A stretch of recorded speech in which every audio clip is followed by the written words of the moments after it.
Greetings loyal subscribers and honoured guests. Welcome to episode 47 of Covertape Chaos. While the amount of content on this episode's power pack is less than most of them thus far, I have a hunch that the overall quality will be an improvement over recent efforts. So let's get stuck into the 3 offerings on this tape and see if my hunch is correct, shall we? First up is The Legend of Sinbad, which is an epic adventure set over 4 distinct stages, all of which vary the gameplay slightly. You take control of Sinbad himself and do battle against the evil Sultan and his minions. I really wanted to like this game. I was ready for some fun arcade-style action after all the crap that's been included on the tapes over the last few issues, but playing The Legend of Sinbad is an exercise in frustration. The first stage takes the form of a maze game, where the goal is to collect your 10 treasures and then use 2 different keys to find your way to the exit. Sounds fairly simple, but the timing of the traps is extremely precise, and you are just as likely to get mobbed by snakes, bugs or guards as you try to navigate the level. Luckily the passwords for this game can easily be found online, so I can show you the other stages. Stage 2 takes place in the palace, where there are a bunch of doors. Guards emerge from these and your task is to kill a certain amount to pass on to the next stage, without getting stabbed yourself of course. This level is slightly less frustrating than the first, though the controls still feel a bit unresponsive. Stage 3 is a shooting gallery where the objective is to protect your caravan of camels as they cross the desert. The enemies move pretty fast though, so you have to lead the target quite a bit, and this is quite tricky to do.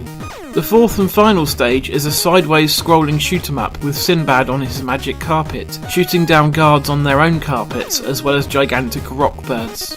This whole game sounded quite promising, but the control as well as the execution really let the whole thing down. The graphics are decent enough and there are some good tunes, but the gameplay is just so frustrating it will have you swearing and tearing your hair out in no time. What a disappointment. The second item on the tape is a series of individual demos from a coding team called the Electric Boys, supposedly with the objective of showing how the Commodore 64 is still a powerful mean machine, capable of competing with the new consoles of the time such as the SNES and other computers like the Amiga. I didn't find any of these demos particularly impressive, and I doubt I would have back at the time either. The Amiga was already producing some amazing stuff from their demo scene, and the C64 just can't compete with it, no matter how hard you try and convince yourself it can.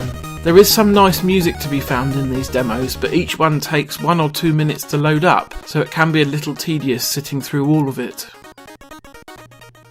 Our third and final item this time around is a puzzle game by the name of Reaxion. The graphics and programming were done by Jason Kelk, which is a name that I immediately recognised from Retro Gamer, as he has been in charge of their homebrew section at the back of the mag for quite some time now. Cool to see one of his projects featured on a power pack from so long ago. This is quite easily the best thing on this power pack by quite some distance. The basic idea is fairly simplistic, but it is well realised, presented nicely and controls well. Your objective is to turn all of the squares red, and clicking on one flips all of the others touching it to the other colour.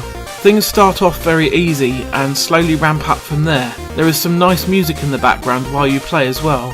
After the annoying gameplay of Sinbad and the underwhelming demos, Reaxion is like a breath of fresh air and deserves to be added to the Power Pack Hall of Fame if such a thing really existed.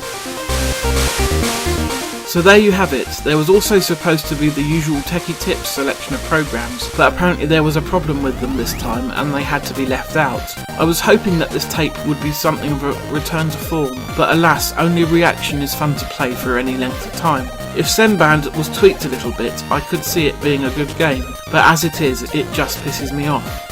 Anyway, I will be back as usual in another 2 weeks to take a look at Power Pack 48. In the meantime, take care.